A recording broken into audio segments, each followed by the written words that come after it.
You ready to hear some love stories today? You know, God loves to tell some good love stories. The first one began in a garden. Maybe some of you know that story. That first wedding was set in paradise. The flowers were fresh. The guests, well,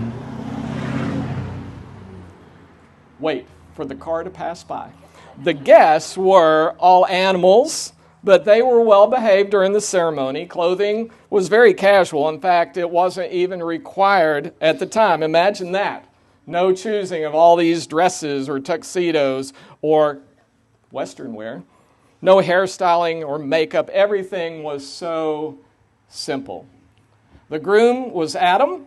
He was the only man who's ever lived who could truthfully look into his bride's eyes and say, "You're the only woman for me."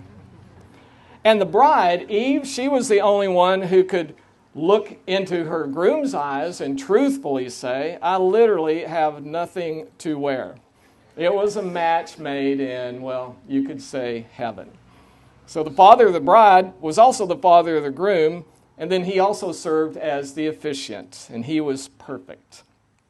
You see, God had looked around at his creation, and he found only one thing that he said was not good. He said that it was not good for humans to be alone. And so he created a woman and brought her to the man, and this was the first love story. Well, today we have another one. Aren't you glad you're here for this one? Sam and Linda have decided to add another chapter into this multi-volumed story of marriage. And like the first one, there are flowers. Family and friends have gathered. You've all dressed up nicely. Give yourselves a hand. Go ahead, do it. You look good. Okay, very good. An officiant is here. Not perfect, though. But mostly, God is here. And he gives these two the gift of marriage. Y'all can come a little closer if you'd like.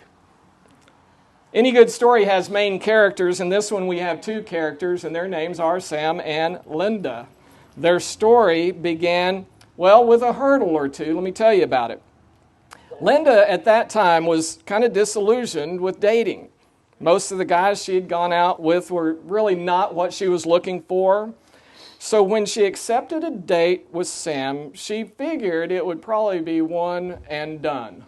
Sam, did you know you were up against that? They were to meet at Olive Garden, but there were obstacles to overcome. The first one was a unicorn party. And it's good to have obstacles.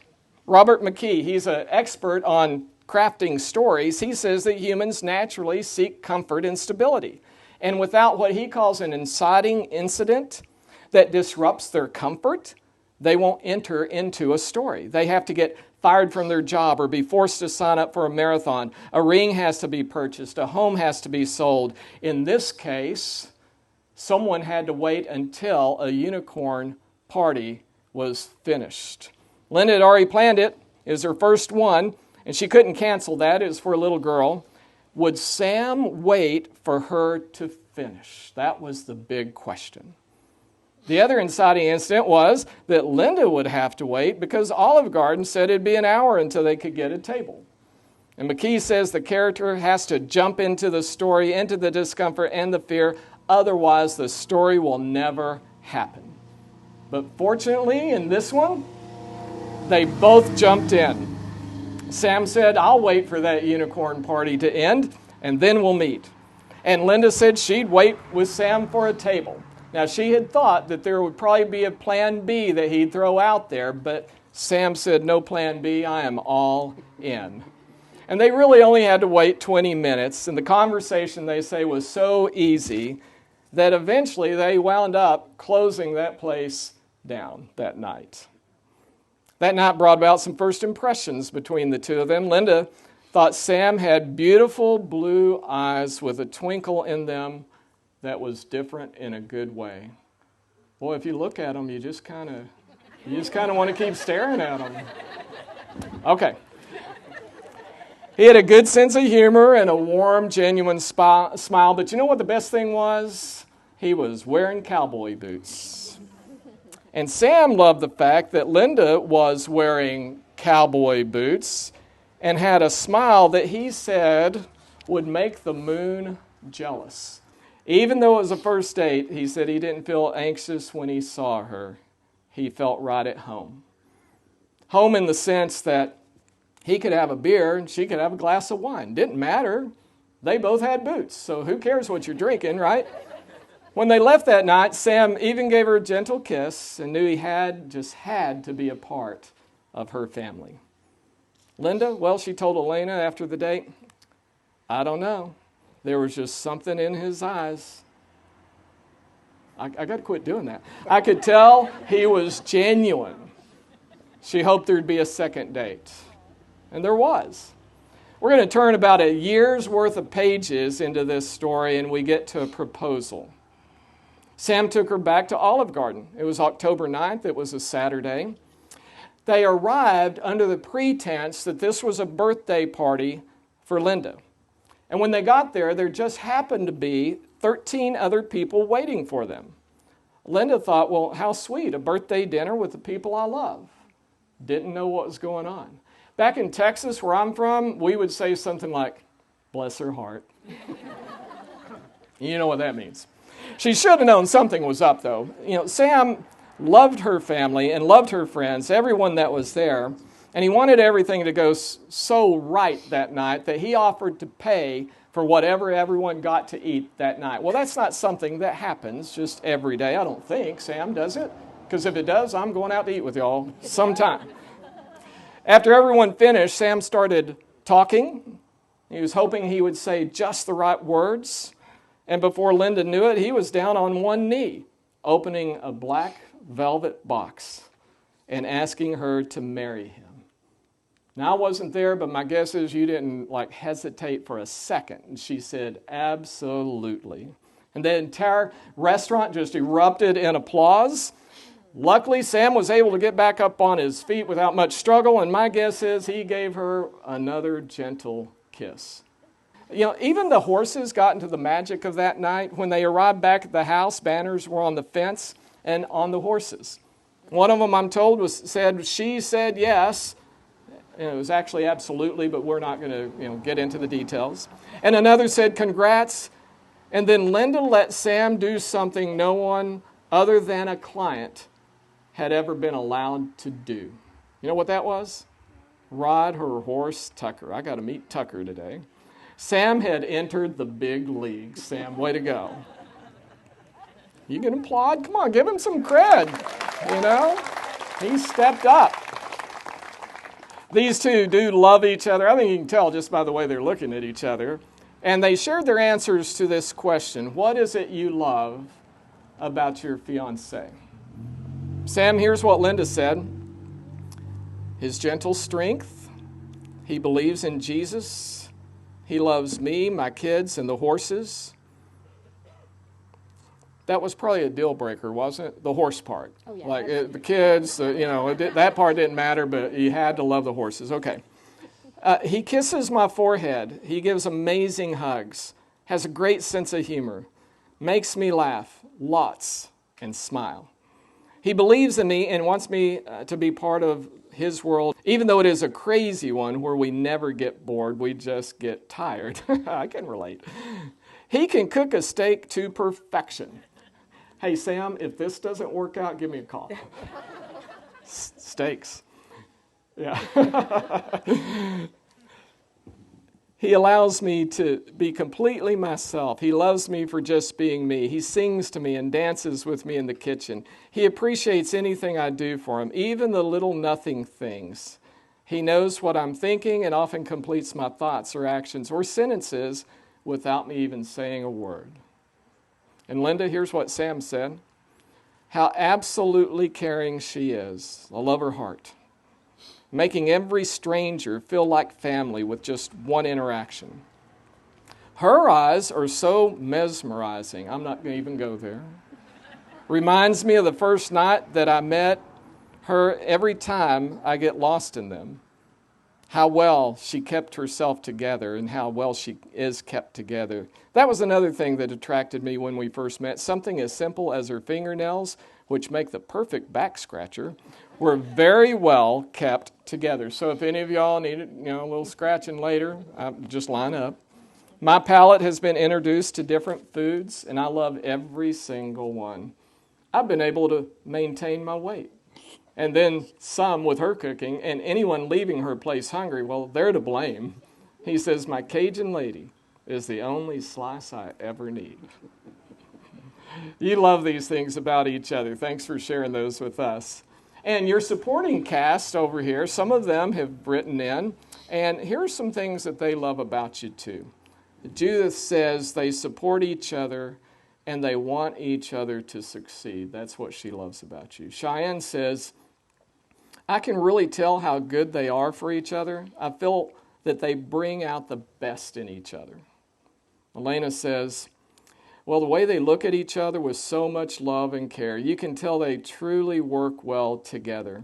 I gave up on love for years. I thought there was no such thing until they showed me how an actual couple should be, filled with love. He cared for her as much as she cared for him. He showed that through making the bed, rubbing her feet, cooking, doing the dishes, all those kinds of things.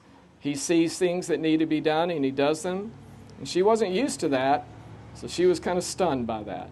It was cute to see how amazed she was by him doing the smallest things.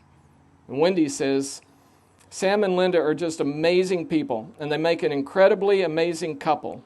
They will both give you the shirt right off their back. My husband Daryl and I couldn't ask for better neighbors. And all of that is what brings us to this moment right now in the present. Stories have backstories, and that's the backstory. Now we're right here. First impressions, first dates, a life shared with family and friends who support you and can encourage you. As you turn this page to this moment, and in this moment, you want to remember why you're marrying your fiancé. Sam, here's what Linda says. He's my missing piece that I've looked for my entire life that I didn't think existed, but finally found. He brightened up my world and the world of the children in a way that no one ever had. I love him with my whole heart. I've never felt so loved in my life. I realized I saw in him something I'd never seen in anyone else but my daddy. He looks at me the exact same way that my dad looked at my mom for 28 years until cancer took her from us when I was 17. She was my daddy's whole world. And thanks to Sam, I now know what that feels like. Linda, here's what Sam says. I just want to be a part of her life for the rest of ours. She makes me feel whole, something I was missing for a long time. She puts the rev in my motor, like that line, Sam. I want to love her kids just as much as I love her. I want to be our own family, joining a well-loved and extended family, one where you don't have to be blood to be family here. It's a great love story so far. And I say so far because it's not over yet, is it? You see, every present turns the page to a day into the future. So in just a moment, as you make promises to each other, you're looking towards that future as you commit to loving each other well. But before we share those vows, Linda would like to say a few words to all of you who have come here today to share this day with them. And so just remember that these vows you're making aren't merely just a pledge, but you're also promising to fulfill them faithfully in life. So Sam, will you take Linda to be your wife? I do. Will you love her as Jesus has loved you and respect her as he would want you to? I do. Will you always be honest with her? I do. Will you always learn and grow with her? Yes, I do. Will you stand by her through sickness and in health? I do. And for richer or poorer? I do. Will you just stand by her through whatever may come in your life? I do. And will you do whatever is necessary so that you can give yourself fully to her and keep your promises you made today to her? I do. And Linda, will you take Sam to be your husband? I will. Will you love him as Jesus has loved you and respect him as he would want you to? I will. Will you always be honest with him? I will. Will you always learn and grow with him? Absolutely. Will you stand by him through sickness and in health? I will. Will you stand by him for richer and poorer? I will. Will you stand by him through whatever may come? Absolutely. And will you do whatever is necessary so that you can give yourself fully to him and keep your promises you've made today Yes, to I him? will. All right, and now I think you both have some rings. Usually you do.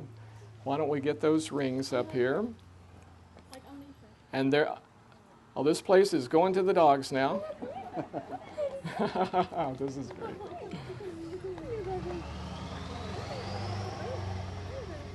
Let's hear it for the dog.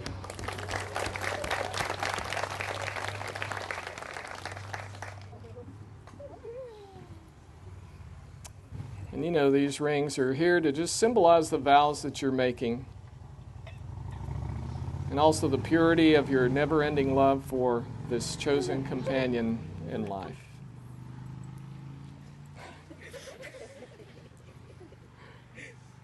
That's funny. So Sam, as a ceaseless reminder of the permanence of your love and the vows that you've just made, place your ring on Linda's hand and repeat after me.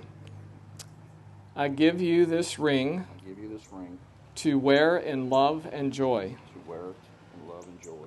I choose you I choose you to be my wife to be my wife this day and every day. this day and every day. I give you myself, I give you myself, my full devotion, my full devotion, and all my heart's affections. and all my heart's affections.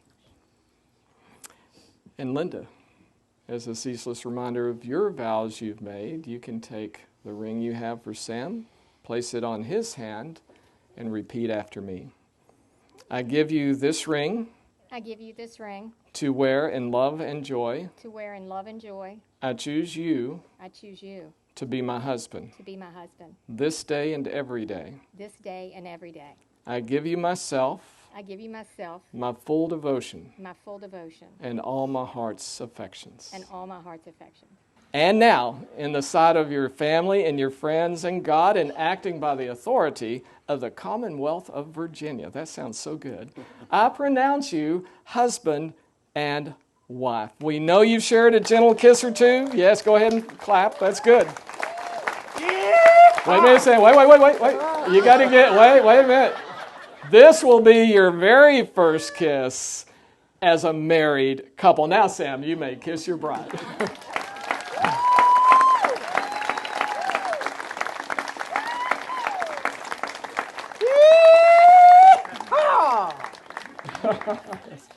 All right. Well, it is my pleasure to introduce to you for the very first time Mr. and Mrs. Shiflett. Everyone clap again. You can stand and applause if you want.